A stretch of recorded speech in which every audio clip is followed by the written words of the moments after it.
It's funny for me because when I left breakfast television, everything was, at the time, breakfast TV was pretty straightforward and clear, and I knew my job and I knew what I had to do. And suddenly I'm going into something that's new. And not only am I new at it, but my brother and my company, it's a year old. So we're still figuring out a lot of the things you figure out at the beginning of a company. Who are we really? What kind of stuff do we want to do? I'm really interested in people when they are left with, I don't want to say nothing, but when things are stripped away. When they don't, what they thought they owned, what they thought they knew, who they thought they loved, when all that's taken away, what's left, and what makes up a person. And really, in these times right now, when people talk about these economic times, when someone loses a job or changes a job, that's a big shift. So what's left when a person thinks, I am the host of breakfast television, that's me, and suddenly I'm not anymore, then what's left? Cassie Campbell gave me a killer line when I left the show. She said, never let your, how did she say this? Cassie Campbell said, never let your memories be bigger than your dreams.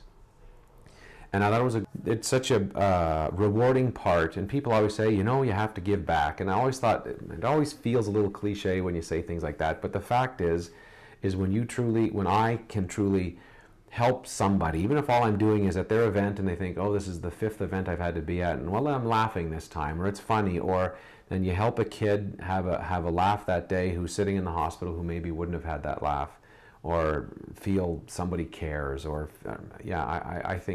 I hope to be able to do more, because it does more for me always than it does for the people I'm trying to help. I hope that people find me approachable. I think it's the same as on the show. What I look like makes a difference, and what I look like in real life, I hope people think, hey, that's a friendly enough guy, I can go say hi to him. Can you do that with a shirt? I don't even know. Like, what does that mean? That's an approachable t-shirt he's got on.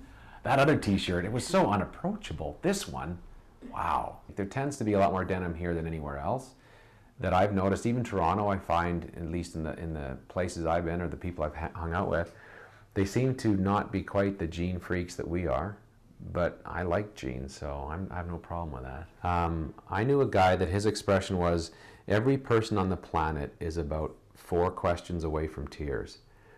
And I always think that's true. All of us have various things that we're always dealing with or come back to dealing with. And if somebody's truly authentic, then they can accept somebody if they're poor or they're rich, or accept somebody if they're happy, or if they're as down on their luck and as down on their life as they can be, because all of us at some level know what it's like to feel sad and feel despair, and to feel hope, and to feel poor, and to feel all of those things, and to feel in love, and to feel joyful. So if it's authentic, then it's just an awareness, I think, of that's what life is.